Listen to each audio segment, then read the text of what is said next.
Okay, this summer I was going in blind, so now that I got a full preseason under my belt, let's talk NFL futures for all 32 teams. Now, a futures bet is when you place a bet on an event that will occur in the future.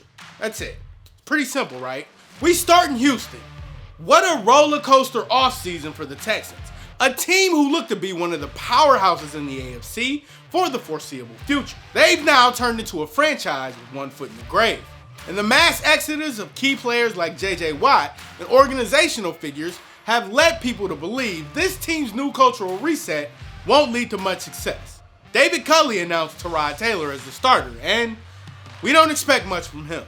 The Texans opened as 2.5-point underdogs to the Jags, who finished just 1-15 a year ago, becoming the first team to be an underdog to that year's number 1 overall pick since the 49ers in 2016 versus the Rams. This offseason, the Lions decided to retool, which is just a fancy way of saying rebuild with what we have. But what they had last year was absolute trash. After a 5-11 season where they fired Matt Patricia, the coach tasked with the previous retool, they finished 4th in the NFC North, a division they haven't won since 1991, and they just flat out stunk up the field every Sunday. This offseason, their number 1 overall draft pick and best quarterback in franchise history asked for a trade. It's not all bad though. The coach they hired has a great personality and he makes a lot of jokes, which I'm sure will translate well on the field. Now the Jets are another team in rebuild mode. Following an abysmal 2-14 season, which saw the exits of head coach Adam Gase and the number 3 overall pick in the 2018 draft in Sam Darnold, new coach Robert Saleh and the Jets selected Zach Wilson number 2 overall. The Jets' future is all about Zach Wilson. Now talking Jacksonville, you're talking about another rebuild, and I don't know if anybody fields good teams anymore. In 2017, this team was inches away from the Super Bowl, and 4 seasons later, they're ushering in a brand new regime led by Urban Meyer. First time NFL head coach Urban Meyer. Jacksonville selected Trevor Lawrence first overall. He'll be your week 1 starter with odds at 3-1 for him to win Offensive Rookie of the Year. The Cincinnati Bengals are 1 year removed from the beginning of their rebuild, in which they drafted LSU quarterback Joe Burrow. In 10 games in 2020, Joe Burrow turned heads, completing 65% of his passes while also throwing for 13 touchdowns and over 2,500 yards. Then he suffered a season-ending torn ACL, so this offseason they did the logical thing and got Joe Burrow some protection. No, they didn't. They drafted Jamar Chase, reuniting him with his LSU quarterback Burrow. Now Chase had a lot of issues in the preseason. That's why I'm looking at that under prop for 1,025 yards on the season.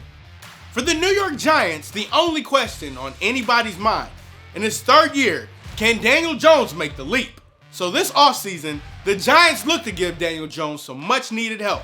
They enlisted the services of Kenny Golladay, and when Golladay is on the field, he's a playmaker. But, and there's a big but here, Kenny Golladay is returning from a hip sprain. He's also had a nagging hamstring injury. Well, there's a player prop for some plus money on Golladay under 5.5 touchdowns on the year and under 1,050 yards on the season, a mark he's only surpassed once when he played 16 games. Saquon Barkley's return will be key for the Giants as they figure a way to get him back in the lineup and at MVP form.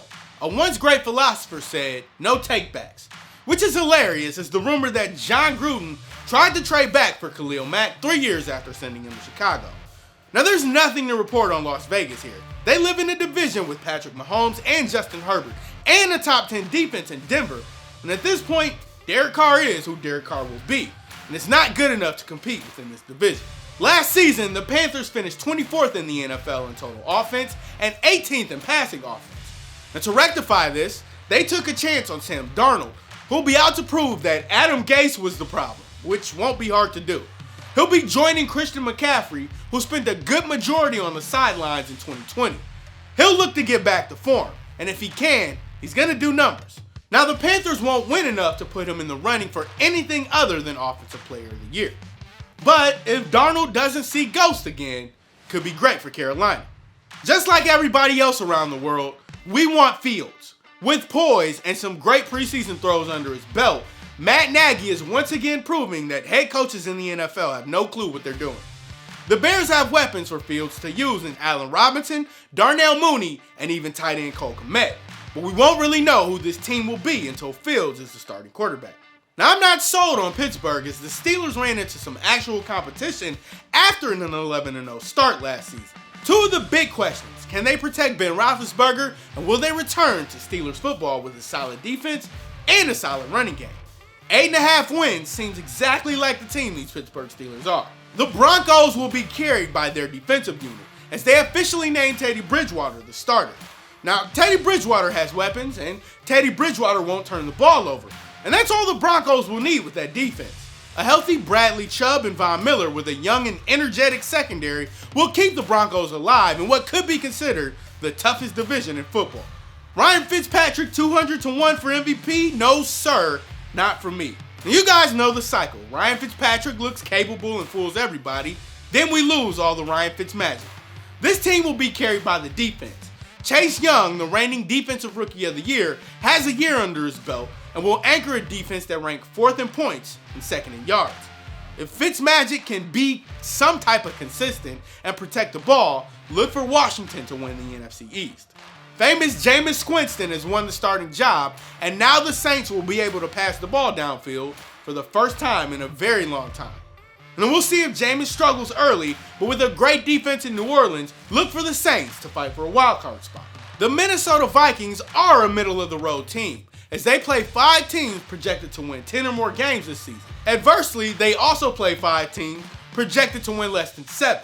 You also have to expect that Kirk Cousins will miss a few games this season, unless the Vikings can find a way to put him in a bubble. This was a 10-6 Miami Dolphins team who narrowly missed out on the playoffs thanks to Ryan Fitzpatrick, who left for greener pastures in Washington.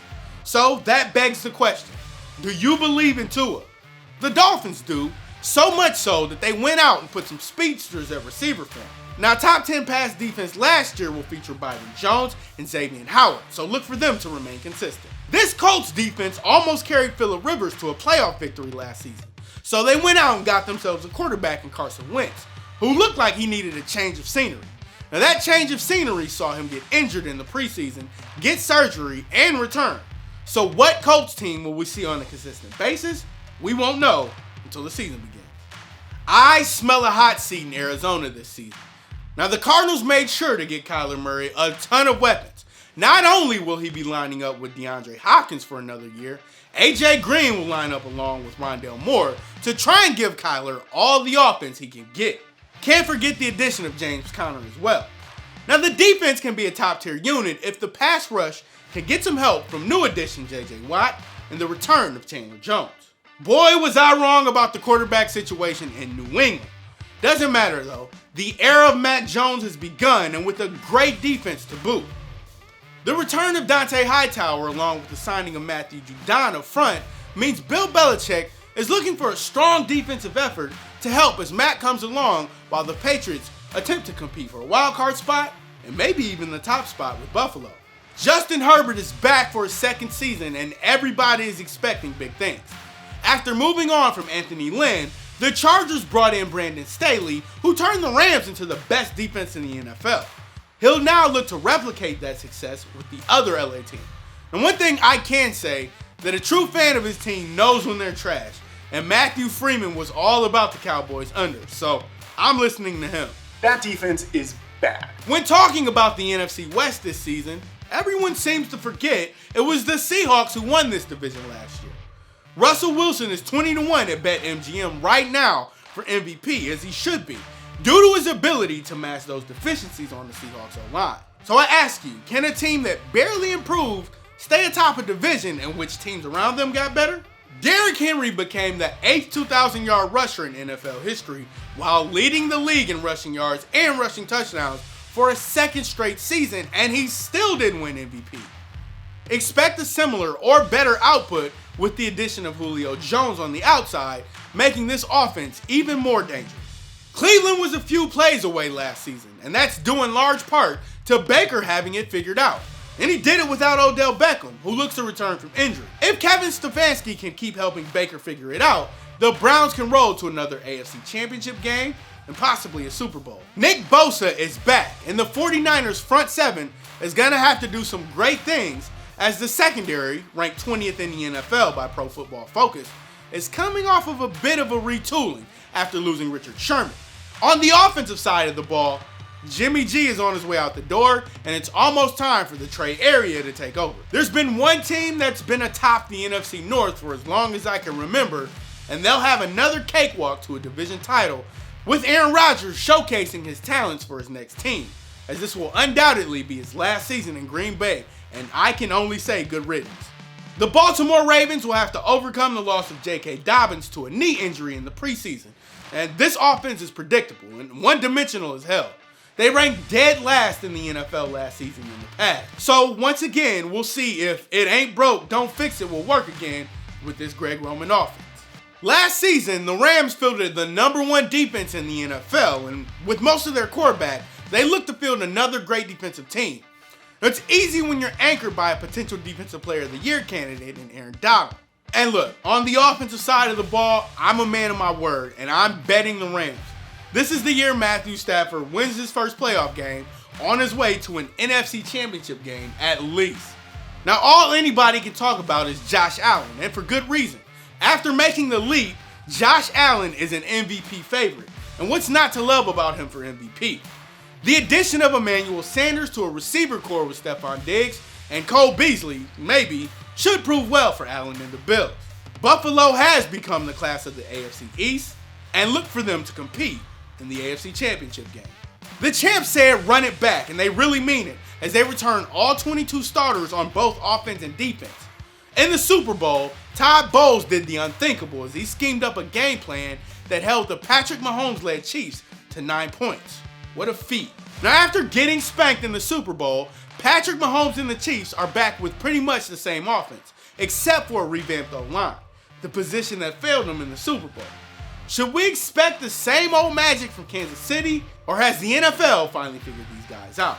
We'll get more detailed breakdowns from me and more during the season.